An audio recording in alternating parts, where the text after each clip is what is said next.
Hello दोस्तों, नमस्कार। मैं हूं Anju Yadav. Learn with India 2024 के ऑनलाइन क्लास में आप सभी का स्वागत करते हूं। दोस्तों, वर्तमान समय में हम लोग बीपीएससी टीआरई 3 और 4 को टारगेट करके अनेक प्रकार की सीरीज चला रहे हैं, जिसमें आज हम लोग आधुनिक इतिहास का वन लाइनर देखेंगे। और ये बीपीएससी टीआरई 3, 4 में जो जीके और जीएस के प्रश्न आते हैं उनको टारगेट किया गया है, तथा सीटेट पेपर 2 जिसमें सब्जेक्ट ग्रुप में एसएसटी पूछे जाते हैं उसके लिए भी यह अत्यंत महत्वपूर्ण है। और ये जो वन लाइनर हैं वो एनसीईआरटी और एससीईआरटी आधारित प्रश्न है, वन लाइनर है। आज इसका पार्ट 1 है। और जो ये मटेरियल, ये अध्ययन सामग्री तैयार किया गया है वो PRT 6 to 8, TGT, PGT, CTET, SSC, railway, अन्य सभी वनडे एग्जाम जहां पर जीके और जीएस के प्रश्न पूछे जाते हैं उन सभी परीक्षाओं के लिए अत्यंत महत्वपूर्ण क्लास है। दोस्तों, आप यदि मेरे चैनल पर नए हैं तो सब्सक्राइब करिएगा और इसके साथ साथ कम से कम अपने 2 मित्रों में शेयर करिएगा। यदि दोस्त आप इसका पीडीएफ प्राप्त करना चाह रहे हैं तो मेरे टेलीग्राम चैनल जिसका नाम है लर्न विथ इंडिया ऑफिशियल, उस पर जा करके डेली बेस पे पीडीएफ प्राप्त कर सकते हैं। दोस्तों, कल मैं इसको बताई थी, इसका कुछ पार्ट बताई थी, उसका क्विक रिवीजन कर लेते हैं। भारतीय राष्ट्रीय आंदोलन मुख्य रूप से 3 चरणों में विभाजित है। प्रथम चरण, द्वितीय चरण, तृतीय चरण। प्रथम चरण 1885 से 1905, द्वितीय चरण 1905 से 1919, तृतीय चरण 1919 से 1947 है। भारतीय राष्ट्रीय संघ की स्थापना 1885 ईस्वी में एल ऑक्टेवियम ह्यूम द्वारा की गई थी। प्रश्न सीधा सीधा बन जाता है, भारतीय राष्ट्रीय संघ की स्थापना कब की गई थी और किसके द्वारा की गई थी? तो 1885 ईस्वी में एल ऑक्टेवियम ह्यूम के द्वारा की गई थी। इसका पहला अधिवेशन 28 दिसंबर 1885 ईस्वी को बम्बई के में स्थित गोकुलदास तेजपाल संस्कृत विश्वविद्यालय में हुआ था। प्रथम सम्मेलन में भारतीय राष्ट्रीय संघ का नाम, जो प्रथम सम्मेलन हुआ था उसमें भारतीय राष्ट्रीय संघ का नाम दादा भाई नौरोजी के सुझाव पर प्रथम अधिवेशन में बदलकर भारतीय राष्ट्रीय कांग्रेस कर दिया गया था। तो ये भी प्रश्न बन सकता है कि भारतीय राष्ट्रीय कांग्रेस का प्रथम अधिवेशन कब हुआ था और कहाँ हुआ था? तो प्रथम अधिवेशन 28 दिसंबर 1885 को बंबई में हुआ था। कहाँ पर हुआ था? गोकुलदास तेजपाल संस्कृत विश्वविद्यालय में। और ये भी प्रश्न बन सकता है कि भारतीय राष्ट्रीय कांग्रेस की स्थापना किसने की थी और कब की थी? तो 1885 ईस्वी में एल ऑक्टेवियम ह्यूम ने किए थे। इसमें कंफ्यूज नहीं होइएगा, क्योंकि उन्हीं के मतलब दादा भाई नौरोजी के सुझाव पर भारतीय राष्ट्रीय संघ का नाम बदलकर भारतीय राष्ट्रीय कांग्रेस कर दिया गया था। आइए और आगे देखते हैं। गवर्नर जनरल वारेन हेस्टिंग ने 1780 में कोलकाता मदरसा की स्थापना की थी। कौन? गवर्नर जनरल वारेन हेस्टिंग ने कलकत्ता मदरसा की स्थापना की थी। कब? 1780 में, जिसमें फारसी और अरबी भाषा का अध्ययन होता था। प्रश्न आ जाएगा कि कोलकाता मदरसा की स्थापना किसने किया था, कब किया था, या उसमें किस सब्जेक्ट, किस भाषा का अध्ययन किया जाता था। तो यहाँ से कई प्रश्न कवर किए जा सकते हैं। गवर्नर जनरल वारेन हेस्टिंग ने 1780 में कोलकाता मदरसा की स्थापना की थी, जिसमें फारसी और अरबी भाषा का अध्ययन होता था। अगला है विलियम जोन्स 1774 ईस्वी में। विलियम जोन्स ने 1774 ईस्वी में एशियाटिक सोसाइटी ऑफ बंगाल की स्थापना किए थे। कल इतना मतलब इसका इतना बता दी थी, आज यहाँ से शुरू करूँगी। अब आइए, ब्रिटिश रेजिडेंस जोनाथन डंकन ने 1791 में वाराणसी में हिंदू कानून एवं दर्शन हेतु संस्कृत कॉलेज की स्थापना किया था। प्रश्न आ जाएगा कि वाराणसी में हिंदू कानून और दर्शन हेतु संस्कृत कॉलेज की स्थापना किसने और कब की थी? तो ब्रिटिश रेजिडेंस जोनाथन डंकन ने 1791 ईस्वी में वाराणसी में हिंदू कानून एवं दर्शन के लिए संस्कृत विद्यालय की स्थापना, कॉलेज की स्थापना किए थे। लॉर्ड वेलेस्ली ने 1800 में कंपनी के असैनिक अधिकारियों की लॉर्ड वेलेस्ली ने 1800 ईस्वी में कंपनी के असैनिक जो सैनिक नहीं थे, असैनिक थे, अधिकारियों को शिक्षा के लिए फोर्ट विलियम कॉलेज की स्थापना किए थे। लॉर्ड मैकाले ने 2 फरवरी 1835 ईस्वी को स्मारक लेख प्रस्तुत किया था। कौन? लॉर्ड मैकाले ने स्मारक लेख प्रस्तुत किया था, जिसमें भारतीय भाषा एवं साहित्य की आलोचना की गई थी तथा आंग्ल भाषा एवं साहित्य की प्रशंसा की गई थी। लॉर्ड मैकाले द्वारा शिक्षा के अधोमुखी निस्पंदन का सिद्धांत प्रतिपादन किया गया था। प्रश्न आ जाएगा कि अधोमुखी निस्पंदन सिद्धांत की स्थापना किसने किया था? तो लॉर्ड मैकाले ने किया था। चार्ल्स वुड ने डिस्पैच को 1854 में भारतीय शिक्षा का मैग्ना कार्टा कहा है। चार्ल्स वुड ने डिस्पैच को प्रश्न आ जाएगा कि चार्ल्स वुड ने डिस्पैच को क्या कहा है, तो भारतीय शिक्षा का मैग्ना कार्टा कहा है। हंटर कमीशन का गठन 1882 ईस्वी में किया गया था। हंटर कमीशन का गठन कब किया गया था? 1882 ईस्वी में, जिसमें प्राथमिक शिक्षा हेतु प्राथमिक शिक्षा के लिए प्रसार हेतु उपाय सुझाए गए थे।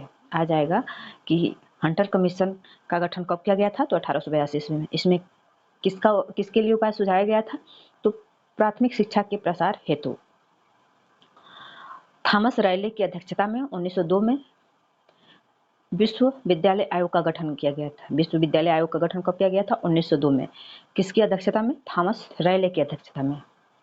लॉर्ड कर्जन के काल में कृषि विभाग की स्थापना हुई थी। प्रश्न आ जाएगा कि किसके शासनकाल में कृषि विभाग की स्थापना हुई थी? तो लॉर्ड कर्जन के शासनकाल में।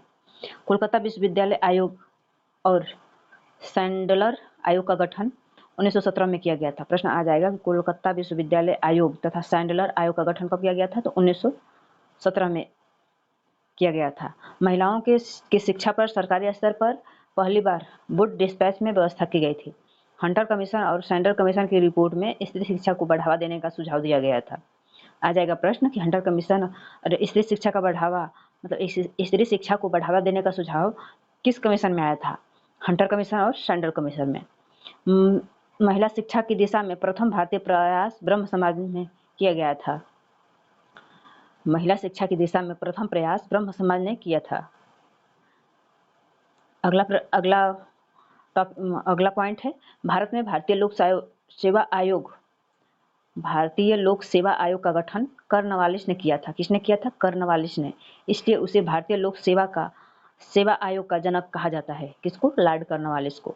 लंदन विश्वविद्यालय के आधार पर वुड के डिस्पैच में कोलकाता, बंबई एवं मद्रास प्रेसिडेंसियों में विश्वविद्यालय की स्थापना का सुझाव दिया गया था। पहली बार कंपनी सरकार द्वारा 1813 में चार्टर एक्ट में भारतीय शिक्षा पर 1 लाख का खर्च करने का प्रावधान किया गया था। प्रश्न आ जाएगा कि पहली बार कंपनी द्वारा 1817 में चार्टर एक्ट में भारतीय शिक्षा पर कितने पैसा खर्च करने का प्रावधान किया गया था? तो 1 लाख। राधाकृष्णन आयोग जो 1948 के सुझाव पर भारत सरकार ने वर्ष 1953 में विश्वविद्यालय अनुदान आयोग की स्थापना किए थे। भारत में प्रिंटिंग प्रेस की शुरुआत 16वीं सदी में पुर्तगाली मिशनरियों द्वारा किया गया था। प्रश्न आ जाएगा कि भारत में प्रिंटिंग प्रेस की शुरुआत कब की गई थी? तो 16वीं शताब्दी द्वारा। किसके द्वारा? पुर्तगाली मिशनरियों द्वारा किया गया था। गोवा के पादरियों ने 1557 में भारत में पहली पुस्तक छपी थी। गोवा के पादरियों ने 1557 में भारत में पहली पुस्तक छापी थी। ईस्ट इंडिया कंपनी ने 1684 ईस्वी में मुंबई में अपना पहला प्रिंटिंग प्रेस स्थापित किया था। कब? ईस्ट इंडिया कंपनी ने 1684 में मुंबई में अपना पहला प्रिंटिंग प्रेस स्थापित किया था। जेम्स अगस्टम हिक्की ने 1780 में द बंगाल गजट का प्रकाशन किया था, जिससे भारत का प्रथम अखबार माना जाता है। भारत का प्रथम अखबार किसे माना जाता है? द बंगाल गजट को। ईश्वर चंद्र विद्यासागर ने 1759 में बंगाल भाषा में सोम प्रकाश का प्रकाशन किया था। किसने? सोम प्रकाश का प्रकाशन किसने और कब किया था? तो ईश्वर चंद्र विद्यासागर ने 1859 में बंगाली भाषा में सोम प्रकाश का प्रकाशन और किया था। यह एक मात्र अखबार था जिसके विरुद्ध लिट्टन का वर्नाकुलर प्रेस एक्ट लागू हुआ था। किसके विरुद्ध? सोम प्रकाश के विरुद्ध। हिंदू पैट्रियार्क के संपादक कृष्णु दास पाल थे। हिंदू पैट्रियार्क के संपादक कृष्णु दास पाल थे, जिन्हें पत्रकारिता का राजकुमार कहा जाता है। प्रश्न आ जाएगा, पत्रकारिता का राजकुमार किसे कहा जाता है? तो हिंदू पैट्रियार्क के संपादक कृष्णु दास पाल को। कोलकाता में बंगला भाषा में 1868 में मोतीलाल घोष ने अमृत बाजार पत्रिका का प्रकाशन किया था। अमृत बाजार पत्रिका का प्रकाशन किसने किया था? मोतीलाल घोष ने। कब किया था? 1868 ईस्वी में। बंबई में बाल गंगाधर तिलक द्वारा अंग्रेजी में मराठा तथा मराठा में केसरी का प्रकाशन किया गया था। बाल गंगाधर की 2 पत्रिकाएं कौन थी? मराठा और केसरी। जो मराठा था वो अंग्रेजी में था, जबकि केसरी मराठी भाषा में था। जुगल किशोर द्वारा 1826 ईस्वी में कानपुर में हिंदी में प्रकाशित उदंड मार्तंड भारत का पहला हिंदी समाचार पत्र था। जुगल किशोर द्वारा 1826 में कानपुर में हिंदी में प्रकाशित उदंड मार्तंड भारत का पहला हिंदी समाचार पत्र था। प्रश्न आ जाएगा है भारत का पहला हिंदी समाचार पत्र कौन है? तो उदंड मार्तंड किसके द्वारा प्रकाशित किया गया था? जुगल किशोर द्वारा। कब प्रकाशित किया गया था? 1826 में।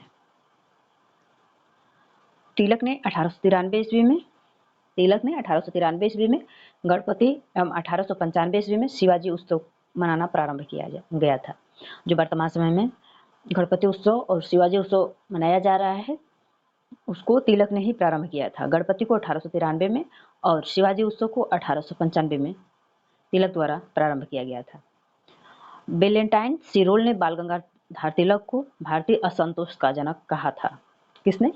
प्रश्न आ जाएगा कि भारतीय असंतोष का जनक किसे कहा जाता है? बाल गंगाधर तिलक को। किसने कहा था? वैलेंटाइन सिरोल ने कहा था। लॉर्ड डफरिन ने भारत की कांग्रेस को सूक्ष्मदर्शी अल्पसंख्यक का प्रतिनिधित्व कहा। किसने? लॉर्ड डफरिन ने कांग्रेस को सूक्ष्मदर्शी अल्पसंख्यक का प्रतिनिधित्व कहा था। बंकिम चंद्र चटर्जी ने कांग्रेसियों को पदों का भूखा राजनीतिक कहा था। ये प्रश्न सीधा सीधा बना जाता है कि कांग्रेसियों को पदों का भूखा राजनीतिक किसने कहा था? बंकिम चंद्र चटर्जी ने। और लॉर्ड डफरिन ने कांग्रेस को क्या कहा था? सूक्ष्मदर्शी अल्पसंख्यक का प्रतिनिधित्व।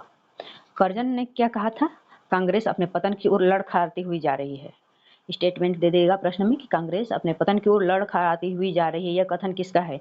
कर्जन का, लॉर्ड डफरिन का, लिस्टन का, और ऑप्शन में दे देगा। यदि आप ध्यान से देखे रहेंगे तो आप बता ले जाएंगे। दादा भाई नौरोजी ने 1887 में इंग्लैंड में भारतीय सुधार समिति की स्थापना किए थे। प्रश्न ये बन सकता है भारतीय सुधार समिति की स्थापना किसने किया था? दादा भाई नौरोजी ने। कब किया था? 1887 में। कहाँ पर किया था? इंग्लैंड में। इसमें 4 तरह के प्रश्न बन सकते हैं, मैं बता दी। आप लोग ध्यान से इसको 1 से 2 बार देखेंगे तो समझ में आ जाएगा। दादा भाई नौरोजी, आरसी दत्त, दिनसा वाचा ने धन निकासी सिद्धांत का प्रतिपादन किया था। धन निकासी सिद्धांत का प्रतिपादन किसने किया था? दादा भाई Naoroji, RC Dutta, Dinshaw Wacha. Lal Mohan Ghosh British House of Commons का चुनाव लड़ने वाले प्रथम भारत थे, परंतु चुनाव हार गए थे।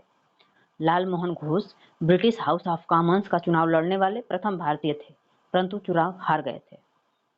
प्रश्न आ जाएगा कि भारत मतलब कौन भारतीय प्रथम थे जो ब्रिटिश हाउस कॉमन्स का चुनाव लड़े थे? तो लाल मोहन घोष थे, जो चुनाव में हार गए थे। Dadabhai Naoroji British House of Commons का चुनाव जीतने वाले पहले भारतीय थे। प्रश्न इसमें 2 तरह के बनेगा। आएगा कि प्रथम भारतीय वह व्यक्ति कौन है जो ब्रिटिश हाउस कॉमन्स में चुनाव लड़ा था? तो लाल मोहन घोष हो जाएंगे। और ये आ जाएगा प्रश्न कि वो कौन व्यक्ति हैं जो ब्रिटिश हाउस ऑफ कॉमन्स का चुनाव जीतने वाले प्रथम भारतीय कौन थे? तो दादा भाई नौरोजी हो जाएंगे। अगला पॉइंट है, प्लेग के समय में अत्याचार के से रुष्ट होकर, एक समय में प्लेग महामारी चली थी, जैसे कोरोना चला है उसी तरह प्लेग महामारी चली थी। अत्याचार से रुष्ट होकर पुणे में चापेकर बंधुओं दामोदर और बालकृष्ण ने प्लेग अधिकारी लैंड एम हर्ष की हत्या कर दी थी। प्लेग के समय अत्याचार से रुष्ट होकर पुणे में चापेकर बंधुओं, जिससे चापेकर बंधुओं किनको कहा जाता है? दामोदर। प्रश्न आ जाएगा कि चापेकर बंधु किसे कहा जाता है? तो दामोदर और बालकृष्ण को। तो प्लेग के समय अत्याचार से रुष्ट होकर पुणे में चापेकर बंधुओं ने प्लेग अधिकारी लैंड एवं एम हर्ष की हत्या कर दी थी। 1902 में बंगाल में पहले क्रांतिकारी संगठन अनुशीलन समिति की स्थापना, मिदनापुर में ज्ञानेंद्र नाथ बसु ने तथा कलकत्ता में जतीन्द्र नाथ बनर्जी तथा बद्रीनाथ घोष द्वारा की गई थी। प्रश्न आ जाएगा कि 1902 में जो बंगाल में पहले क्रांतिकारी हुई थी अनुशीलन समिति की स्थापना किसने किया था? तो मिदनापुर में ज्ञानेंद्र नाथ बसु ने की थी, जबकि कोलकाता में जतीन्द्र नाथ बनर्जी और बद्रीनाथ घोष ने किए थे। अगला पॉइंट है, बारिंद्र कुमार घोष ने भवानी मंदिर नामक पुस्तक लिखी थी। बारिंद्र नाथ घोष क्या लिखी थी? भवानी मंदिर नामक पुस्तक। प्रश्न आ जाएगा कि भवानी मंदिर नामक पुस्तक किसकी है? तो बारिंद्र कुमार घोष की है। दामोदर सावरकर एवं विनायक सावरकर ने 1904 में महाराष्ट्र में अभिनव भारत समाज की स्थापना की थी। प्रश्न आ जाएगा अभिनव भारत समाज की स्थापना किसने किया था? तो दामोदर सावरकर और विनायक सावरकर ने। कहाँ पर किया था? महाराष्ट्र में। कब किया था? 1904 में। वर्ष 1905 में लंदन में प्रथम श्यामाजी वर्मा ने इंडियन होम रूल सोसाइटी की स्थापना किए थे। दोस्तों आज के लिए इतना ही। यदि और इसमें इंक्लूड की तो वीडियो बहुत लंबी हो जाएगी। छोटे छोटे वीडियो में 2, 3, 4 जितने में कवर होगा कंप्लीट आधुनिक इतिहास को कवर किया जाएगा। यदि दोस्त आप वीडियो प्राप्त करना चाहते हैं इसका, मेरे Telegram channel learn with India official से जुड़ करके टेलीग्राम ज्वाइन कर सकते हैं। वहाँ पर डेली बेस पर जितना पढ़ाया जाता है उसका PDF डाला जाता है, आप वहाँ से प्राप्त कर सकते हैं। दोस्तों एक बार और याद दिला दूँ कि आप मेरे चैनल पर नए हैं तो सब्सक्राइब करिएगा, इसके साथ साथ लाइक, शेयर और कमेंट जरूर करिएगा। दोस्तों आप लोगों से मैं सुझाव मांग रही हूँ। मैं ध्यान से कंटेंट को तैयार करती हूँ। यदि इसमें कुछ कमी रह जाए या मेरे बताने बोलने में कुछ कमी रह जाए तो कमेंट करके आप हमें हमारी कमी को बता सकते हैं। थैंक यू पूरा वीडियो देखने के लिए।